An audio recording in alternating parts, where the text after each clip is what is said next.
Greetings, everyone. My name is James Fitzpatrick, and I am the Advocacy Director at the Alzheimer's Association for Arizona and Nevada. And I welcome you all to our amazing event where we will hear what our legislative policy priorities will be here in Arizona during the 2023 legislative session. Before we get into that, I would like to introduce Mary Grace. She's one of the Alzheimer's Association's amazing volunteers. She's one of our volunteer advocates that meets with our legislators. She's a fundraiser, she's a mother, she's a daughter, she's a caregiver, and she's going to share her story with you during our mission moment. So Mary. Hi guys, can you hear and see me?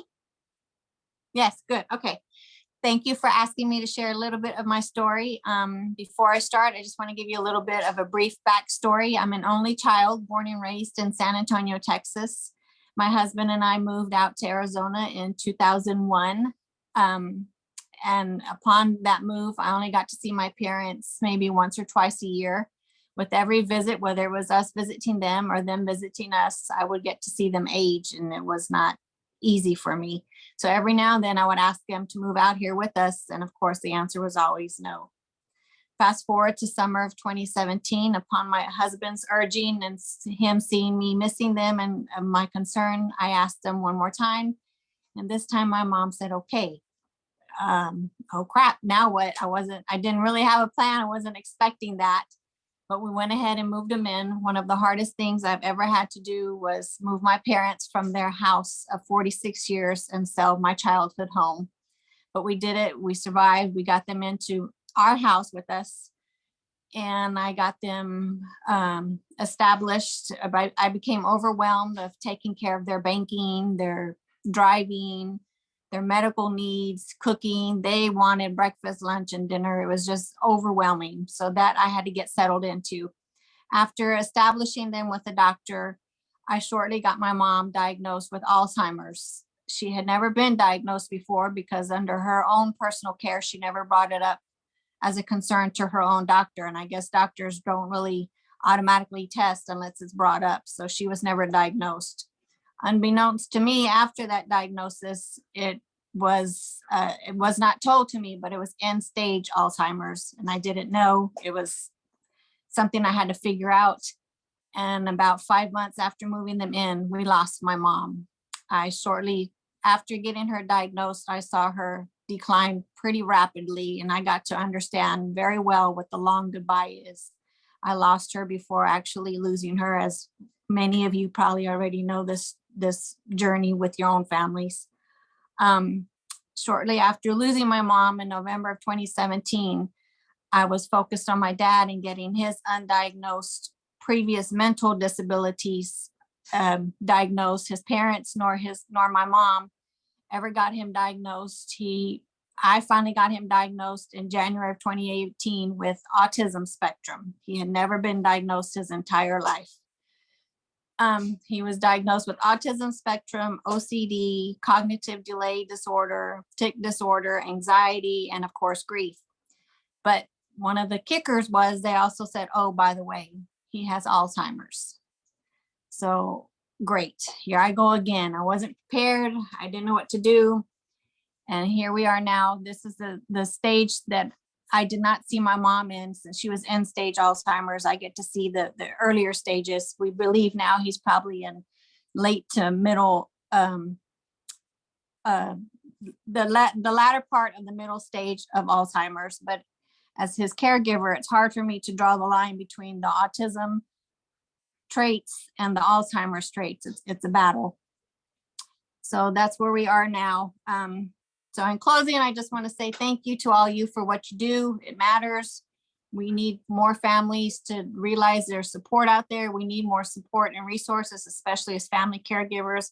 And I just want to send a brief reminder. I know it's a lot of attention paid to state and congressional leaders in getting policies, but don't forget your city leaders. We can do a lot within our own city. I've been working with our police chief on getting police trained to deal with Alzheimer's patients.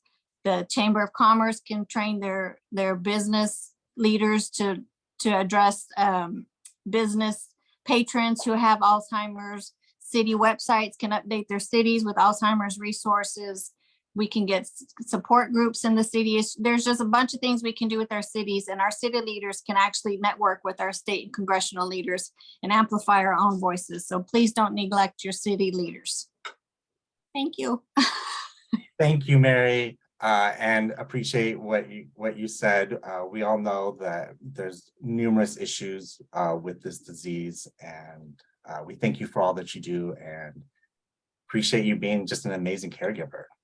Thank you. Next, I would like to introduce Tori Roberg.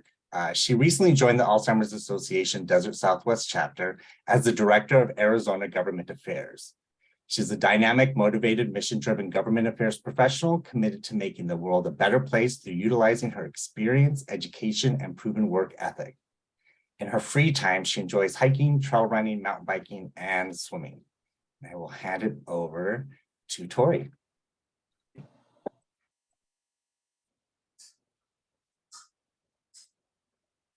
Sorry, I was getting the presentation ready and I was on mute. So I was like, I'll be right back.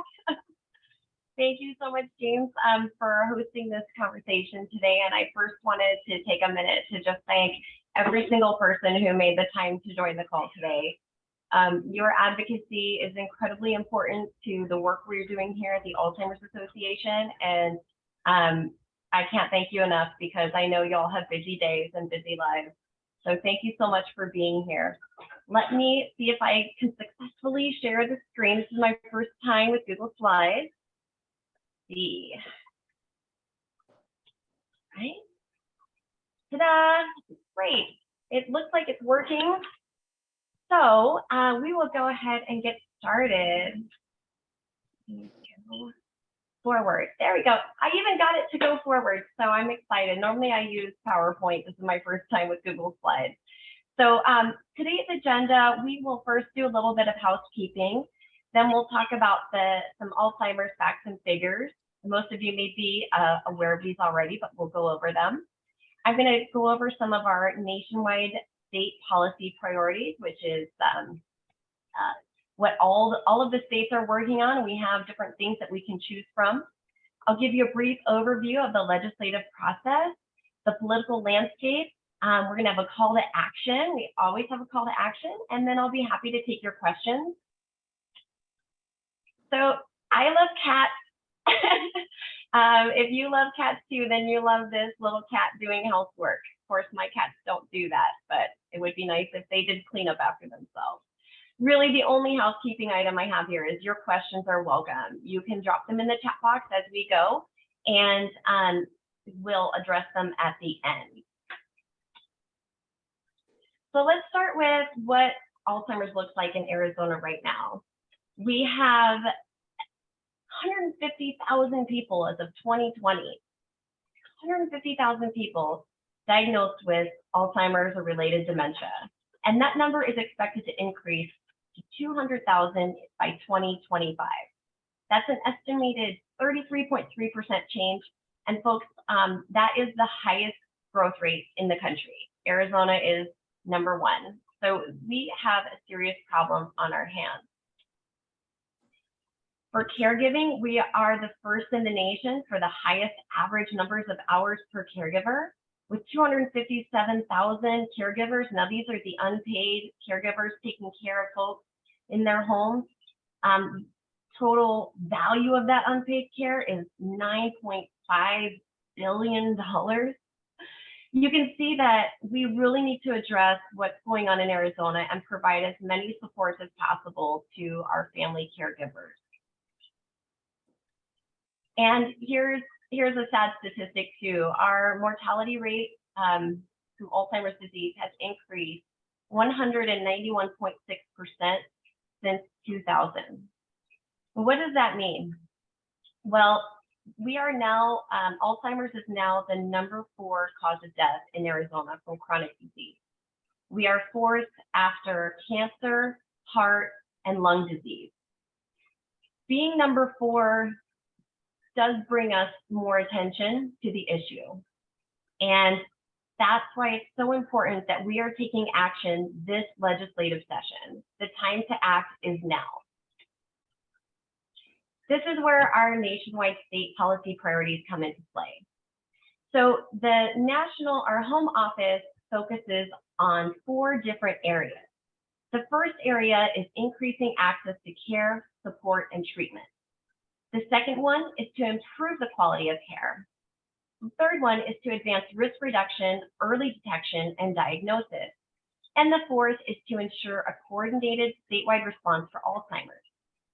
So under these 4 categories, our home office has come up with several different options that we can choose from at the state level about what we think will work best for our state this year. Today, I'm going to talk to you about the priorities that we have chosen in Arizona. We're talking about increasing access to care, support, and treatment. So the first thing we're going to be looking at is we have a tremendous opportunity right now for the Medicaid contracts are done through Access, which is a state agency that manages the Medicaid program. And right now, Access is going through the process of developing an RFP for their managed care organization. They only do this once every 7 years. So there are 2 years left on the contract. The RFP has not been released yet. It is expected to be released in August. And between now and then, we are hopeful to add some dementia-friendly provisions to those contracts. Now, that is not something we need to do necessarily with legislation. So we may not need any advocates to join us for this. However, I wanted you to know it's something we're looking at, we're aware of, and we are receiving a lot of support from our home office in how we can better help people living with dementia and the folks taking care of them moving forward under the next Medicaid contract with the managed care organization. The second thing that we're working on under this is to require dementia training for first responders and law enforcement.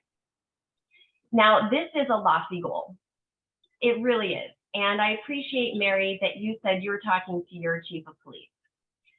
What we're looking at with this is a long goal because there are so many stakeholders at play for this one. It isn't advantageous for us to introduce any legislation requiring this training at this time. So this first year that we're going to be working on this, we're going to be building relationships and finding the places where we can influence dementia training for first responders and law enforcement. So we're going to be making connections with folks at the chiefs of police, with the unions, the sheriffs, the Department of Public Safety, the EMS. There are just so many areas we need to get to. And so again, this is not something we're pursuing as a legislative goal this year. However, we can always use advocates as you're going out, like Mary said, just keep talking about it. And know that behind the scenes, the Alzheimer's Association, we are developing relationships and having meetings with the decision makers who could require this for their individual areas. A statewide mandate may or may not be appropriate. We're going to figure that out as we're having these open conversations. The last thing we want to do is make other folks angry with us because we didn't come talk to them first. So this year, we're doing a lot of talking and a lot of relationship building. For our second priority, we're going to be improving the quality of care by looking into the court-ordered guardianship services. We would like to ensure that individuals living with dementia who are under court-ordered guardianship receive guardianship services by a dementia-educated guardian. And this is something that we don't feel we need to do legislatively this year. What we're going to try to do this year is to work within the court system, which has a training program, to see if we can develop the relationships there to implement this as an internal policy change. And so the goal is by the end of the year is to have this in place within the court system without having to go through the legislature. If we're not successful by the end of the year, we may consider running legislation next year. Our third priority is to advance risk reduction, early detection, and diagnosis. Now, this is the legislative act. We are looking to do a public health campaign that we are going to ask the legislature to fund, target rural and underserved urban areas. This will be an ask at our state day. This will be a legislative ask, and it is a budgetary ask.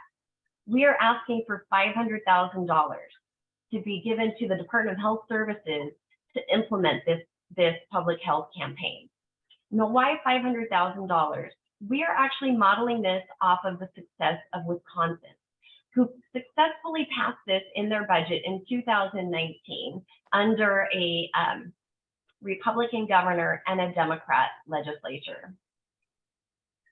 They implemented this program, and their Department of Health actually put out an RFP and chose the Alzheimer's Association to run this campaign. So if this is something we could do, we would probably use this campaign. It's called Know Where Alzheimer's Hides. And they did a series of billboards and media ads in the targeted areas across the state. And as you can see from these two pictures, they actually hid the message within the message. So you could see the first one, something is wrong. And the second one, mom isn't herself. I just got chilled just reading those because the importance of early detection and diagnosis is so important, especially as we're moving into the science catching, coming with these drugs, these treatments that might slow the progression if it's caught early enough. It's that important to do this now, and that's why we're pushing for this money from this legislature this year. Our fourth priority is to ensure a coordinated statewide response for Alzheimer's. Again, this is a legislative act. We are looking to establish a permanent full-time dementia coordinator position or a dementia unit. We're hoping for the dementia unit within the Department of Health Services. And this position, well, the unit would actually hopefully consist of 3 positions. One position to be a dementia coordinator to manage the state agencies, to update the state plan, to implement the state plan, all things that need to happen. The second one would be focused on the Healthy Brain Initiative from the CDC and implementing programs through that recommendation, through that program. And the third one would be an aging population health coordinator, somebody who would look at dementia, not just from a singular lens, but from a population's lens, a systems lens. How does dementia interact with heart disease, lung disease, diabetes? How are all of these systems integrated? Now, this is a lofty goal to get 3 positions. So we are going to try, though. We are also going to be working with the Department of Health, if they want us to, as a supportive partner to receive federal funding for this position that would implement the Healthy Brain Initiative. For our legislative ask, we are asking for these positions, and we are going to be working on this for State Day as well. The second thing we're going to be doing under this is to reinstate the Alzheimer's Task Force in order to update our Alzheimer's plan. The state plan was written in 2015.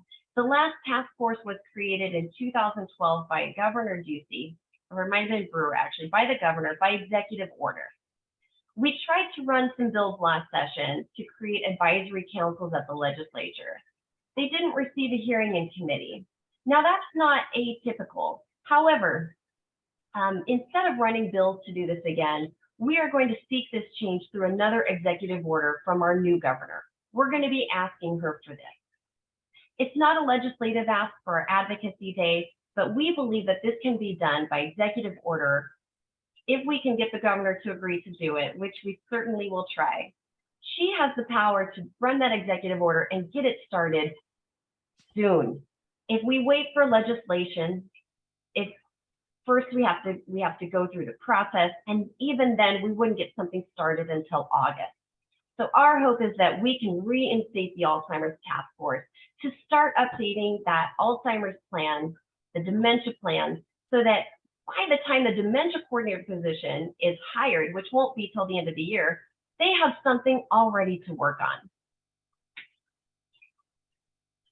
We have a supplemental priority as well. We are going to be supporting state funding for Alzheimer's and dementia-specific research. While this won't be a lead ask of our State Day at the Capitol, I want you to know that we will be working on this behind the scenes. This money doesn't come to the Alzheimer's Association. It's usually an ask from the Alzheimer's Consortium, and we will be supporting their ask for research. I'm actually going to pause here for a second and see, are there any questions related to the policy priorities that I could answer at this time? James, in the chat, was there anything that came up? There's nothing in the chat, but if you have a question, either put it in the chat or you can just unmute yourself and ask Tori.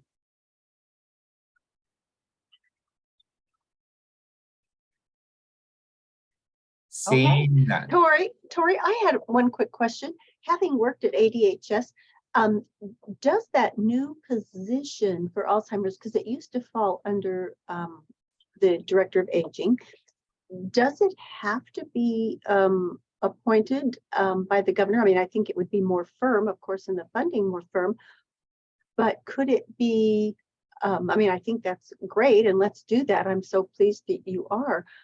But could it also be done by the new director of ADHS? Yes, Lori, that's a great question. And the answer is yes, it can. It doesn't have to go through legislation, but we are going to run a bill which will help us achieve that goal. If the department says they can't seem to find funding for this position, which I have to say right now, the department is saying they can't find funding, for a position. They had the healthy programs aging manager, who was Dr. Nayeri. You probably remember. So when Dr. Nayeri left, they didn't fill the position.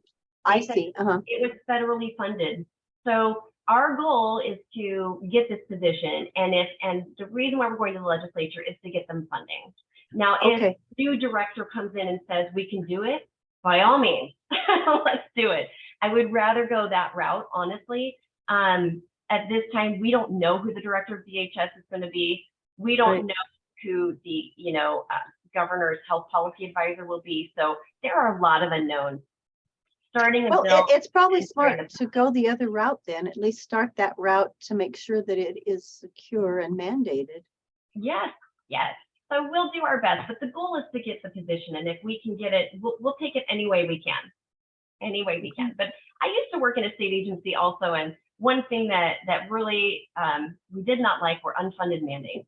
So I am trying to do this as a supportive partner to DHS and not saying to them, we want you to do this, but we're not going to help you find the money for it. We want to help them find the money. Great. Okay. Thank you, Tori. Thanks, Lori. Great question. Tori, it's been requested. You're talking really fast. Can you slow down a little bit? I can try. Thank you. I get excited about this stuff, so thank you for pointing that out to me. Is there anything that needs repeating? Okay, I will continue on then. So for everyone on the call, you're going to get a little crash course in how a bill becomes law in Arizona. And it all starts with a concept, so an idea. Just like you see our policy priorities, those are our ideas.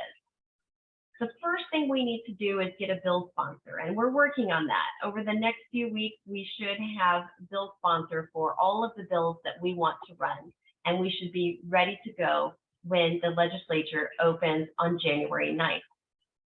In the meantime, we'll be looking for co-sponsors. We'll be doing outreach to stakeholders to share the bill language with them to get their feedback. Once the bill is introduced, it's assigned to a committee of reference. The committee of reference, and it could be assigned to more than one. The committee of reference has to hear the bill in order for the bill to keep moving. The committee of reference is where the public, like yourselves, can come to the committee hearing and make comments to the committee on your feelings about that bill. And there is a way you can do it from home, which I'll talk about in just a minute, or you can always come in person. Once the bill passes committee of reference, it has to go through the Rules Committee. Now, the Rules Committee is going to check it for constitutionality and proper form. It's not really a place for public comment or for us to try to, influence. After it goes through rules, then it goes to a floor vote. Now, the floor vote is all of the legislators of each body. In the Senate, we have 30, and in the House, we have 60. They will debate on the floor about the bill under what's called Committee of the Whole. Once the bill's been debated, they will pass it through or not pass it on a voice vote only. Then the next day, sometimes the same day if they're in a rush, they will do a board vote.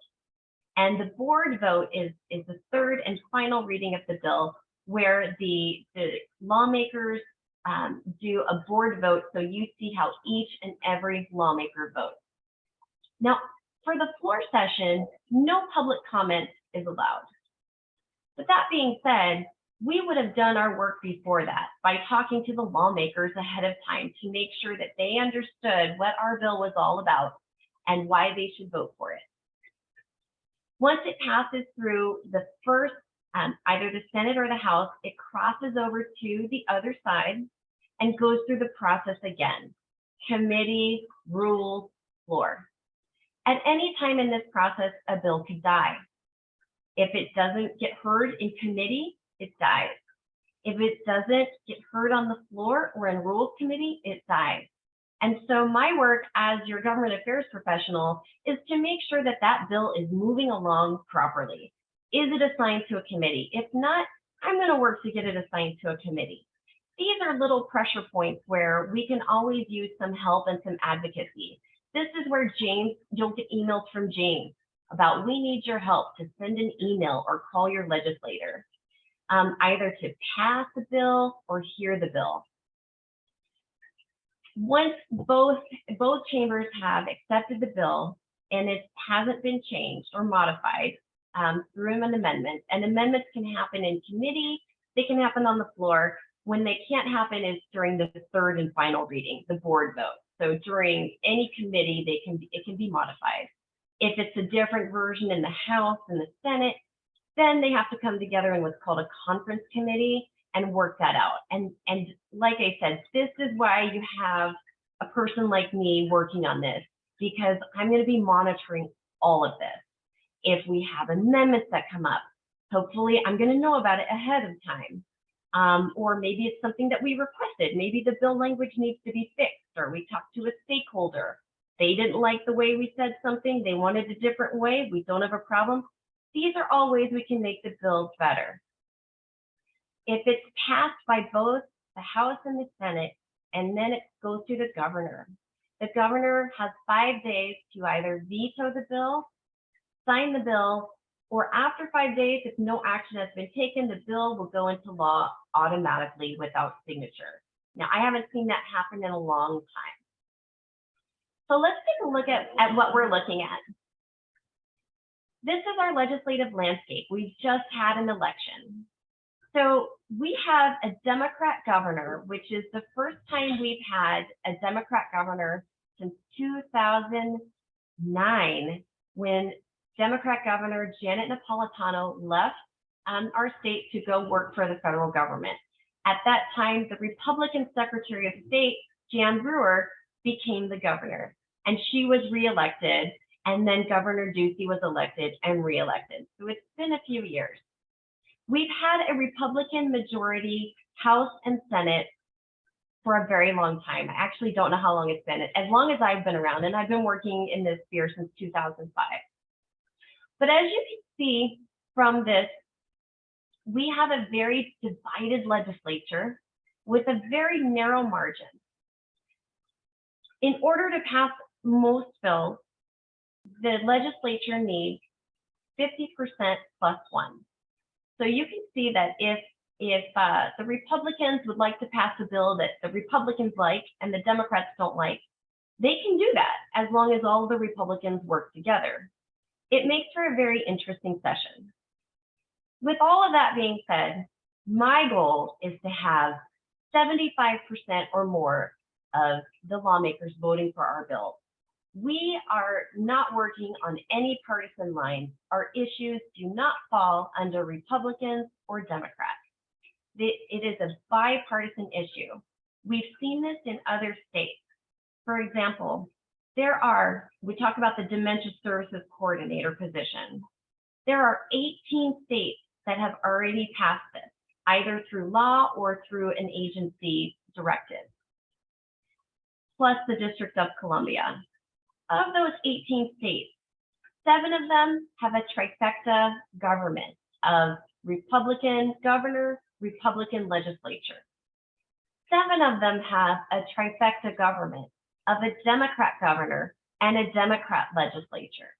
And 4 of them are divided, just like ours. When we talked to the gubernatorial candidates back in October, both candidates, the Republican and the Democrat, said, we support this issue. And so it is my goal to have well, I would love to have 100%, but there are going to be some sticklers who just may not like voting for spending. So let's make our goal of 75% bipartisan, and not the bipartisan that some people like to say, where you get 30 Republicans and 1 Democrat. I'm talking a true bipartisan vote. I believe we can do this, and we're going to need your help. We're going to be targeting some of our key legislators, like our committee chairs of the Health Committee, the Appropriations Committee. We're going to be targeting members of those committees. These are the meetings I will be having in the next 8 weeks. We need the votes on those committees. I also want to bring to your attention that we have 34 brand new lawmakers in the House of Representatives. Over half of the legislators in the House are brand new. This is an opportunity for us to showcase ourselves as the bipartisan brand that we are, the supportive partner to the Department of Health Services, to access to all of the state agencies, to the stakeholders in the community. We're not here to pick any sides. We are here to do good things for people living with dementia and the people who care for them. We have 6 brand new lawmakers in the Senate. Again, an opportunity for us to just be out there, be positive, be the organization that everybody wants to support.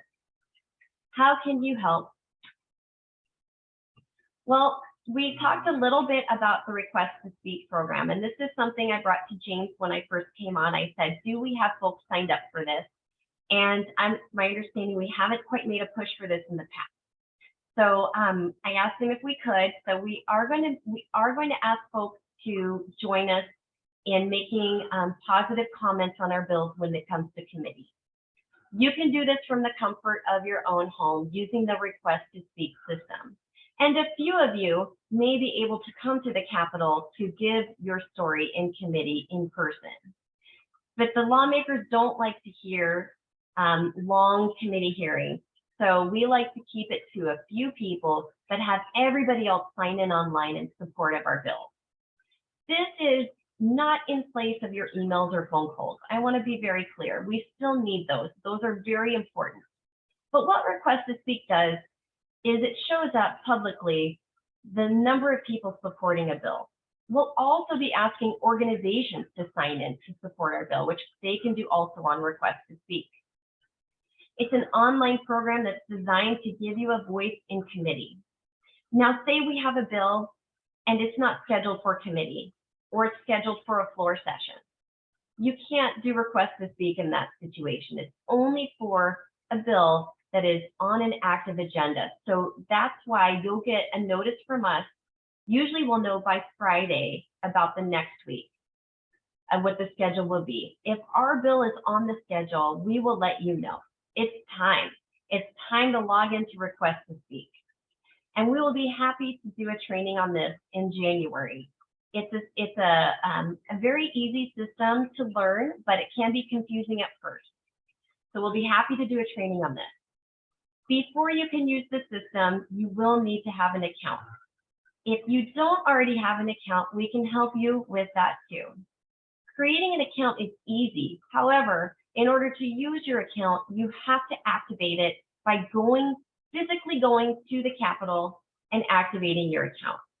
So we have created an online form that you could fill out if you would like us to do that for you. I will be at the Capitol a lot, and I will be happy to activate anyone's account who would like to be activated, especially if you can't make it to Phoenix. I believe there's also an option in Tucson for the folks who live in Southern Arizona. If you go to the legislative building there, you could activate it. But if you don't have the time, we'll be happy to do that for you. Here's how you can help. I don't know how many of you are already trained with James. I'm assuming most of you. But if not, please reach out to James, become a trained advocate. We would love to have your voice in a private meeting with a legislator. Once you're trained, you will then be able to meet with the legislator. We would love for you to use the request to speak system during session to show your support, and also tell your friends and family. Tell your friends and family to sign in. Please respond to the action alerts we send out about the emails and the phone calls. We will only ask you to do these things when it's necessary. And especially if a bill is going to the floor for a vote, phone calls and emails are the only way that you will be able to reach your lawmaker, except if you were to come in person to the Capitol and try to meet with them. They get so busy, it's hard to catch them. It's hard to meet with them, especially as session moves on. So action alerts are important with phone calls and emails to help back up the work that we're doing behind the scenes in our meetings with lawmakers as we're moving bills along through the process. And lastly, and most importantly, please come to our Advocacy Day at the Capitol. It's early in session, 2 weeks after session starts, January 23rd, Monday. We are going to have a fantastic day planned for you. There will be meetings with lawmakers. We're going to get you some tours of the Capitol. We are going to be at Wesley Bolin Park, where we do our Phoenix Walk. And so we're going to be asking our colleagues in our office to help us with visibility. How can we be most visible? Again, this goes back to the branding I talked about earlier. The Alzheimer's Association does incredible work in the community, incredible work. And we want to make sure that lawmakers know that when we ask for something, it's necessary to help us with our work, to help people living with dementia. And we want everyone to know that we're here, we're positive, we want to do good things in the community. And that's how we get our bills passed. And I love that we have January 23rd, and I'll tell you why. Remember earlier I said we have 34 new lawmakers. Well, or actually 40 if you count the House and the Senate. These folks are going to be so brand new. They are going to want to do everything they possibly can. So we're going to invite them to meetings. We're going to invite them to lunch. They're not going to be burned out yet. 2 weeks in, they won't be burned out. By March, end of February, they start to lose a little of their luster, right? So we're going to have fresh faces. We're going to be able to make a first impression on these lawmakers. And I encourage you to join us. That is all I have, James. Are there any other questions I can answer for you at this time? Yes, there are two from Carol Brown. The first one is, do we know, well, let me do the easier one first. Do we know when crossover week is? Last year, no, but I could get that. I don't think they've announced it yet, but it was last year, I believe, the 23rd of February. So it would be about the same time this year. And if you give me a moment, I can pull up what's the deadline for last year. Just give me a second here.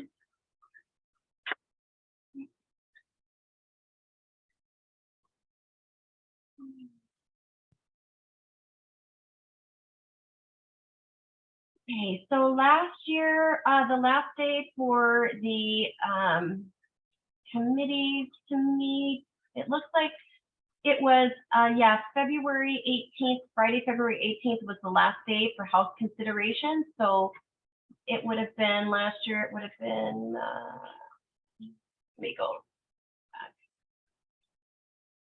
We can take a good guess. So last year it was February 21st. So this year it'll probably be February 22nd. For those of you curious about crossover week, I'll just give you a briefer on that. That's when basically there are session deadlines. So there's going to be a deadline for them to introduce bills, which the House and the Senate are 1 week apart. It's usually the end of January, around that time. And the committees will be meeting. And then if bills haven't been heard in committee by a certain time in the House of Origin, they die. They can't hear committee bills. And then they will consider the bills on the floor in the House. The House will consider all the House bills. The Senate will consider all the Senate bills that have moved through the committee. And then there's a week, okay? A week when nothing really happens, but we'll have some floor sessions. There won't be any committee hearings for 1 week, and that's called crossover week. That's when the bills are moving from the House to the Senate. So, you know, we could have a bill passed in the House. Let's say we get it, let's say we get it introduced and it's heard in committee the first week or the second week, and then it's heard on the floor by the end of January. Well, it won't be heard in the Senate until after crossover week. That's just not the way it works. The Senate's going to be working on the Senate bills. So after crossover week, we'll have a good idea of which bills have traction, if the bills are moving, and also which bills are mostly dead. And I say mostly dead because there are tips or there are tricks that we can use to bring bills back to life later in session. Don't go through the process. They're called strike everything amendments. I hope we don't have to go that route, okay? Because basically lobbyists fight over those. There's only a certain number of bills that can be used as a strike everything amendment. It's complicated, so hopefully we don't have to go that route. We're going to do the work now to get our bills heard and moved through, and that is the goal. Another question you have from Carol Brown as well. Will we be using the model of Wisconsin for the advanced risk reduction? Is this info available to share?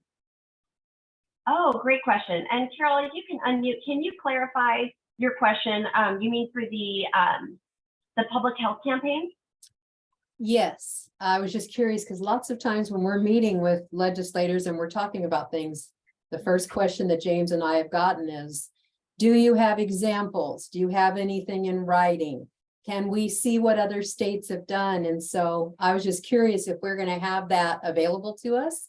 And that way, when that question comes up almost instantly off their lips, we can say we sure do. Yes, absolutely. And we have all of that information, and I'm also presenting that to the folks I'm talking to about sponsoring the bills, which I can't give that information out yet because it's not final as far as the sponsors, but yes, I'm using it. Yes, we're using Wisconsin as an example. We're also using Florida for their dementia services coordinator program. And we're using Wisconsin. There's a couple different states that we're going to be turning to.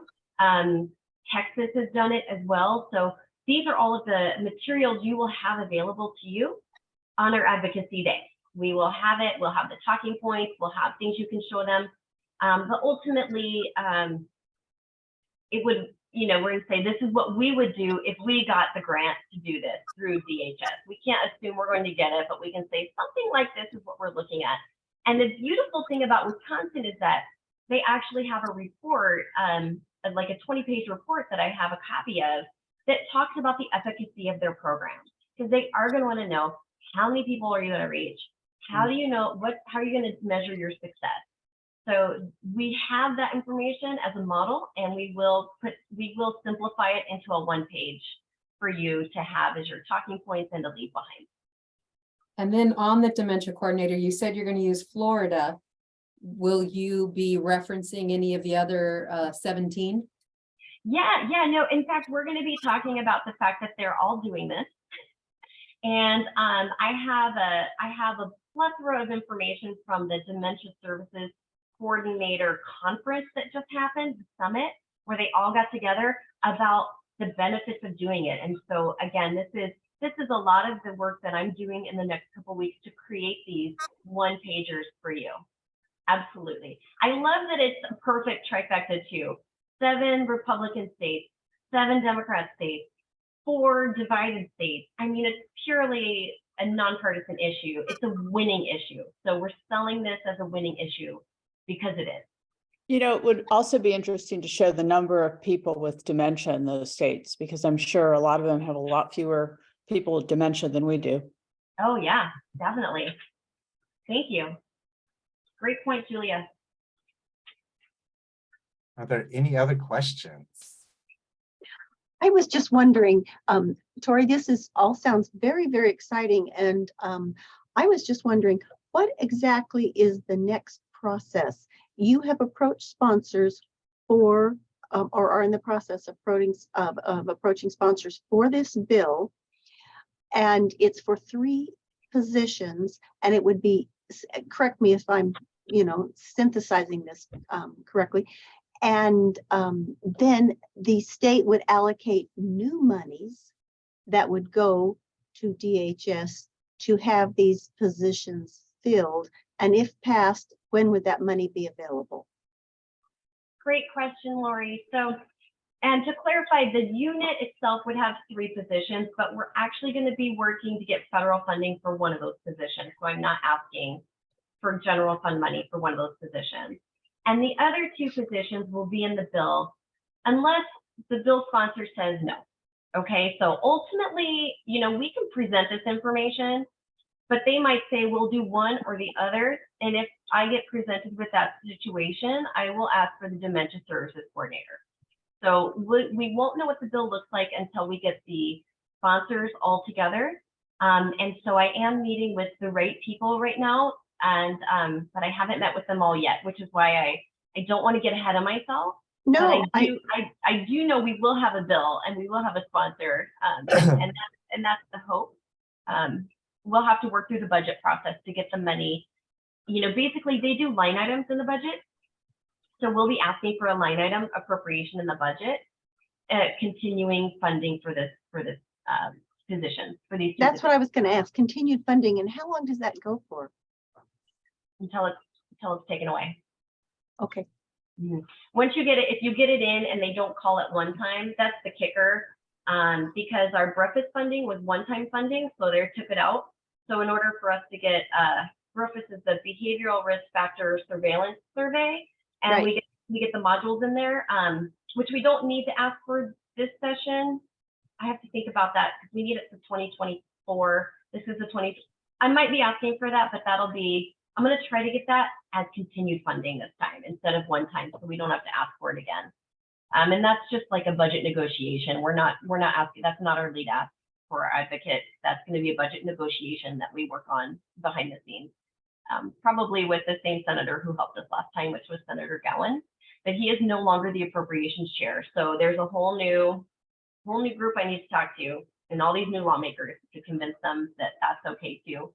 But honestly, the other funding will make sure not one time. This is going to be added to their budget, their baseline budget. Okay. And the one position that you were thinking of for federal funds, how do you procure those federal funds to be ongoing? Thank you. So in 2018, President Trump signed the Building Our Largest Dementia Infrastructure Act, BOLD. And the BOLD funding is coming.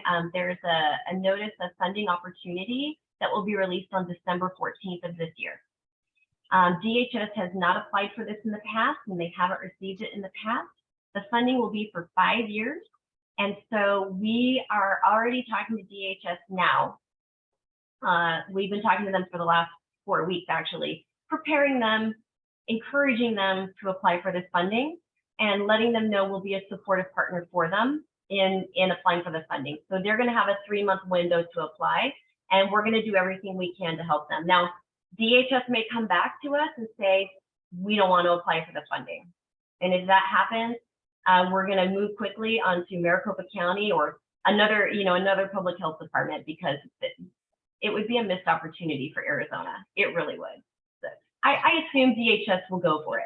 What is the name of that RFP or that funding opportunity? Sure, it's Building Our Largest Dementia Infrastructure Act. And Thank you. its short term is BOLD. BOLD. BOLD. Okay. Yeah. Thank you. You're welcome. So Tori, it's Scott. Hi, Scott. Hi there. Hey, I'm assuming then that DHS has signed on to the program that you're advocating for. And does it create some difficulty given a new governor and new leadership will be appointed probably at DHS? That's a fantastic question. Yes, yes, yes, to all of your questions. I wouldn't say though, I would say that our new governor, Governor-elect I anticipate she'll be supportive of this. Now, we don't know who she's going to appoint as the DHS director. We've already requested her office to have us meet with her health policy advisor as soon as that's done, and to meet with her if we can, governor herself, and also the new DHS director. So yes, it can cause problems if they're not on board. I don't anticipate it will, because we do have the buy-in of the Office of the Bureau of Chronic Health, the Mm. Bureau Chief of Chronic Health. We have her buy-in on all of this. She really wants to do more for dementia. She recognizes she is strapped thin. She doesn't have the capacity, and that if we could do this for her, that she would embrace it. She would absolutely welcome it. The other strategy factor is, I've got to, once we get the bill drafted, I have to actually get that approved by their legislative person, which hopefully that will happen too. So, Gotcha. but yeah, Sounds great good. questions. Yeah, there's a lot of moving pieces, and because we have, new legislators who don't even have assistants yet, right? 40 new legislators. We don't know who their assistants are going to be. They're not sworn in. We can't get meetings with them yet. We could try, through their campaigns and try to meet with them, but there's a lot of moving pieces, a lot of new people coming into state government this year. And what a great opportunity though for the Alzheimer's Association. We have such a great opportunity to get some things done and to build a baseline here. Tori, there's a question in the chat from Wendy. It says, thanks for this presentation. Would love to know why Arizona seems so far behind in regards to public health programs and communication, especially since Arizona's all stats have been alarming for a few years. The CDC's Healthy Brain Initiative has existed for several years, plus Arizona has leading research institutes and professionals that could help with advocacy. Thanks. That is such a good question. I do not have an answer for you, unfortunately. And just, I can't say with any certainty why this is happening other than leadership in the state. It's not the bureau chief. She wants to work on this stuff. She doesn't have the capacity. So that's a great question. And hopefully with a new executive and also just, continued at, knocking on the door by me, right? Because that's my job now. Like literally I'm hired to just knock on the door. What are you doing? What are you doing? So with this new split that the association did this year, this amazing strategic split, so James can focus on advocacy and doing all the things there that we need, and for me to focus on the knocking on the doors and developing the policy and the public policy strategy, that James and I are just going to have hopefully big wins this year with all of you, right? In improving this. And we know we need to improve this. And now is the time to act.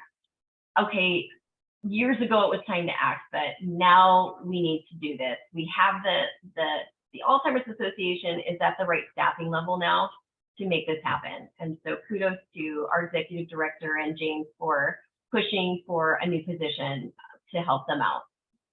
Good job, James. I have two quick comments. This is Mary. Hi, Mary. On the police training, our police chief was running into issues that he wasn't finding actual training for the state of Arizona.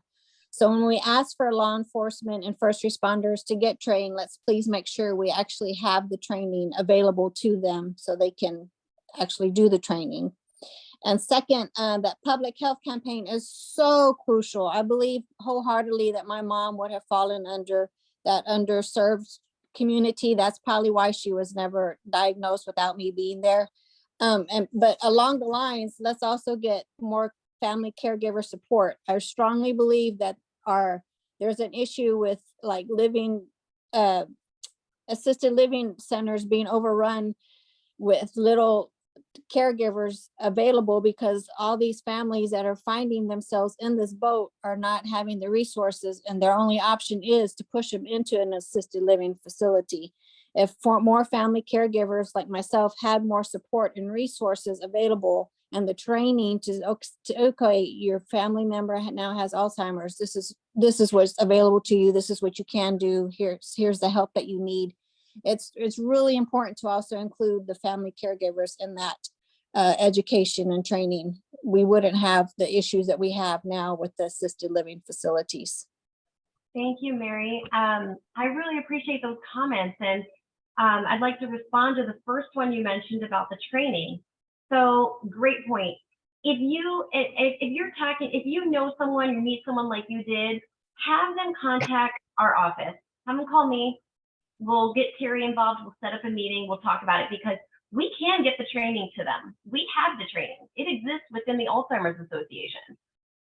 But there's a process we need to go through to get that implemented. And so thank you so much for bringing that up. Just pass on my information, or James, either one of us, and we'll get Terry, our executive director, involved, and we will make that happen. To your second point about caregivers, I can't echo that enough, Mary. I cannot echo that enough. We're going to be, this year is not the year for us to lead the way on caregivers. We've got some other things we need to do first. We get the dementia services coordinator position in. It will open doors for more conversations like this. That's kind of our groundwork baseline. But I don't want you to think we're not working on it at all, because trust me when I say, I know firsthand, okay, my mom was in an assisted living facility. She got neglected, dementia. So I'm with you. I feel you. We know that there are other groups that are going to be working on some of this stuff. And our goal is to support them behind the scenes if we can, in front of the scenes if we can, but there are other groups who are going to be working on some of this. We're going to let them lead the way, and we're going to be supporting them when we can. Additionally, the managed care organization contract, the RFP, we're going to do our best to put in more things in there for dementia, to support people living with dementia and the caregivers who support them. So the home and community-based services, we're getting a toolkit from our home office with a lot of provisions that legally we should be able to hopefully influence and put in there. I don't have those yet, but I want you to know that we are definitely working on it, and we will call on all of you when we need to. Everyone, your personal and compelling stories are huge. They are impactful, and they matter. So we're going to need all hands on deck. So hopefully we get this session, we get the dementia services coordinator, which we are the only group that's going to advocate for that. We'll get support from others, but no one else is going to take the lead on that but us. So we're taking the lead, and we're going to make it happen. Thank you. Thank you, Tori, and thank you, everybody. We are at the hour. As you can see, there's a lot going on. We could probably talk about this all day, every day. I will be sending out a follow-up email with the links as well as the recording. And if you have any questions, our emails are in the chat. I thank everybody for joining us today, and please stay tuned. Session starts in a little over a month, so we'll be moving and shaking rather quickly. So appreciate everybody's time. Thank you, Tori and Mary, for speaking, and we will see you all soon.